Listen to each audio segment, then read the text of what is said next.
मकतूल वारिस के चचा साद भाई इस केस के मुद्दई हैं। मुद्दई मुकदमा क्या कहते हैं वारिस के हवाले से ये हम इनसे बात करते हैं। अस्सलाम वालेकुम। वालेकुम सलाम। क्या हाल चाल है, आप ठीक हैं? अल्लाह का शुक्र। वारिस के हवाले से बताइए कि वारिस की ज़िंदगी कैसी चल रही थी? वारिस की ज़िंदगी बहुत अच्छी चल रही थी। ये बस उनके किराएदार उसने रखा था बैठक में अपनी में, वो किराएदार जो रखा है तो उसका ना उसकी बीवी के साथ उसके ना तल्लुकात बन गए थे, जिसकी वजह से वो बीवी अपनी को वारिस मारता था, वो जाके चढ़ाता था, ऐसे उसका आना जाना बन जाहिर है वो मना करता होगा अपनी बीवी को कि ना करो इस तरह। जी जी, तो इसीलिए वो मारता था उसको, वो जाके छड़वाता था उसे। उसी की वजह से वो ना उसका तल्लक बन गया। उसकी बीवी ने उसको साथ मिल के उसको बोला कि इसका कुछ करें, इसको समझाएं या मारें। एक उसके साथ अफजाल लड़का है, ये दोनों उधर बैठक में रहते थे। ये उसको बोलती है कि इनको थोड़ा सा मारो या जैसे भी है ना, ये मुझे रोज़ ऐसे जो मारता पीटता है ना, ये मेरी जान छड़ाएं इससे। तो उन्होंने एक दिन इसको शाम को रात को ले गए हैं कहीं इधर शरकपुर वाली तरफ, तो उधर आके उन्होंने ना रात को उसके ये पीछे फैर मार दिया। तो ये फैर मार के दोनों ही घर चले जाते हैं। तो इसकी बीवी को जाके बताते हैं हम उसको मार रहे हैं, अगर तुमने भी किसी को बताया तो आपको भी मार देंगे। हो सकता है ऐसे ही उन्होंने कहा हो, आपके बच्चों को भी मार देंगे, तो आपने किसी को बताना नहीं। तो हम ऐसे ही कुछ चलता रहा केस।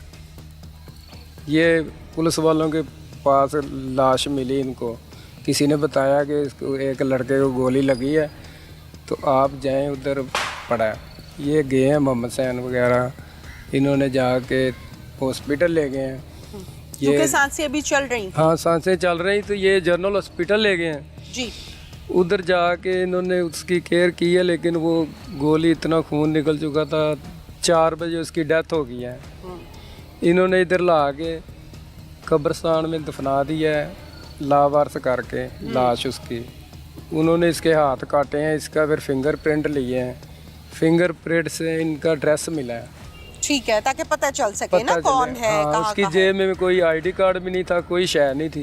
ये कहाँ का कानून है कि कोई गैर मर्द, कोई किराएदार आपके शौहर को समझा रहा है कि आप अपनी बीवी को ना मारा करें, और इस बात पर मारता है या मना करता है कि उसके गैर आदमी के साथ ताल्लुकात हैं, तो वो तो अपनी जगह जायज उसको समझाता था, मना करता था ना। तो बस इसकी वजह से वो उसने नहीं, चचा के बेटे ने हमें बताया ही नहीं कि हमारी बीवी का ये मसला है, मैं उससे तंग हूँ। कभी उसने पर्दा डालता रहा, घर बसाता रहा। जी। अब मुझे मकतूल के बारे में बताइए, अपने भाई के बारे में बताइए कि आपका उसके घर कितना का आना जाना था? बिल्कुल नहीं था, हम खुशी गमी में जाते थे। एक हमारा चचा का लड़का था, एक बेटी थी उनकी। हाँ। वो अपने घर, उसका भी मियाँ फौत हो चुका है बेचारी का। ठीक है। तो ये वारिस था, इसकी जवान बीवी है, हम नहीं जा सकते इसके मदीहा की वजह से, भाभी की वजह से कि भाभी जवान है, हमने नहीं जाना। लोग कहेंगे ये क्यों आते हैं इधर उधर। हमने कभी वो महल्लेदार कह देना कि अभी कोई सलामत है, जिसका हमारा कोई भी भाई उनके घर नहीं जाता। ठीक है। वारिस हमारे घर में आ जाता था। ठीक है ना, हम नहीं जाते थे, जब खुशी गमी में जाते थे कोई हो तो।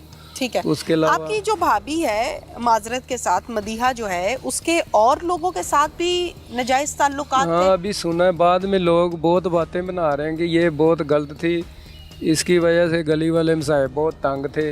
अच्छा। पहले ऊपर रहती थी, फिर जब उसको मारा फिर नीचे ले आए। ठीक है। किराएदार एक ऊपर पहले रहते थे, किराएदारों को नीचे कर दिया, ऊपर कर दिया, तो आप नीचे आ गए। अब आपका मुतालिबा क्या है अपने भाई के लिए? हमारा मुतालबा मेन मुल्ज़म हमारे तो यही है ना, अफजाल और वकार। ये कहती है, अभी देखो ना इसके छोटे छोटे बच्चे हैं, इसने कहा कि मैंने नहीं इनको कहा मार के आओ। अभी वो उसके सारा सो न्याय दे रहे हैं उसके घर वाले, माँ, उसके कज़न, ये कि हमारी लड़की का गुनाह यही है कि इसने उनको कहा कि इसको मारो, जाके समझाओ कि मुझे रोज़ मारा ना करें। वो कहती है कि मैंने इसको ये नहीं कहा था कि इसको कत्ल कर दो। ठीक है। आपने ये कहा था या आपने ये नहीं कहा था? आपका घर जब घर से लापता है आपका शौहर, तो फिर आपका काम नहीं बनता पुलिस को बताना, राब्ता करना किसी से कि मेरा शौहर मिल नहीं रहा?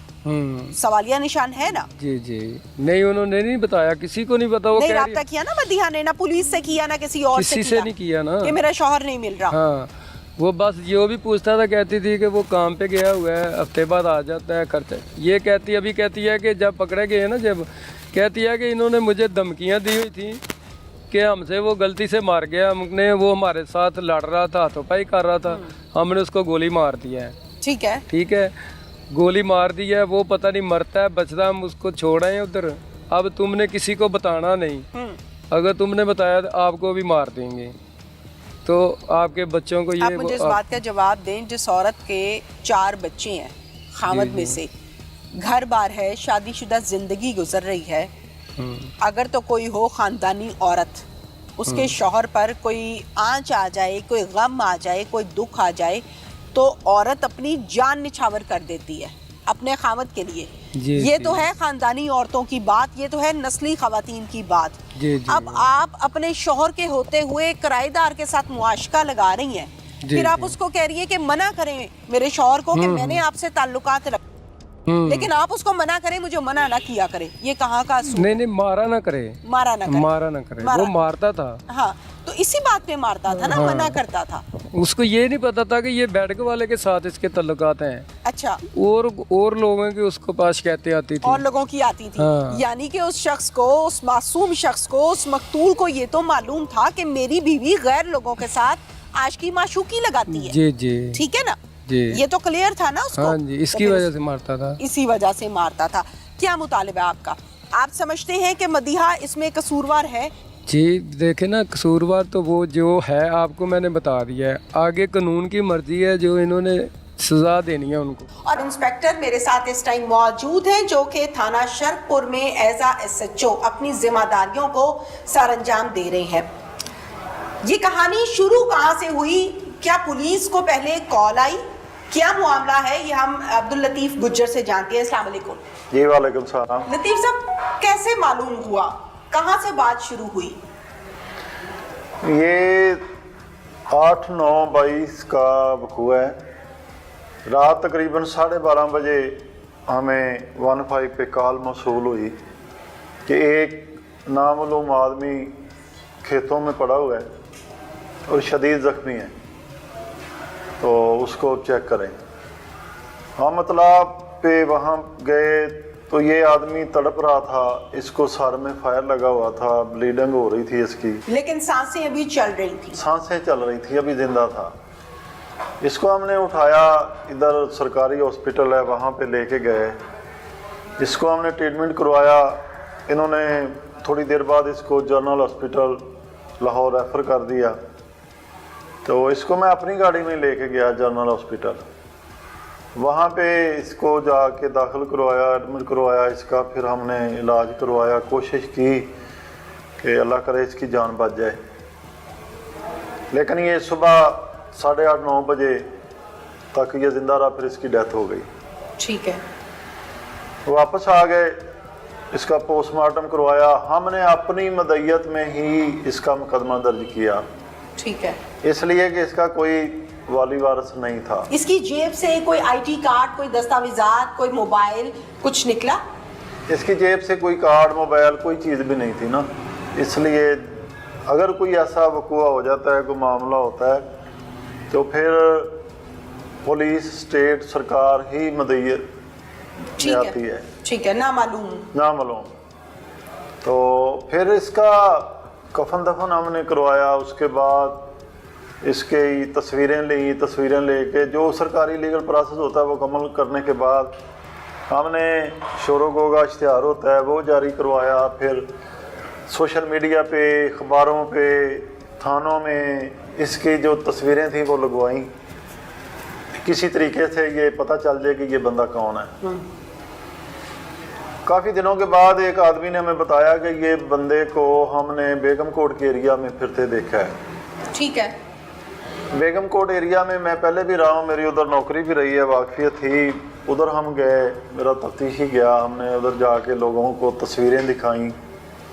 तो फिर एक आदमी ने हम बता दिया कि ये बंदा फ़लाँ गली मोहल्ले में रहता है। उधर गए तो इसके घर का पता चल गया, इसके घर में गए, इसकी बीवी घर में मौजूद थी, उसको मिले तो उसने वो वावेला शोर शराबा, वो मेरा बंदा मर गया बताया उसको, मदीहा को जाके हाँ बताया, तस्वीर दिखाई, उसने कहा हाँ ये तो मेरा खामद है।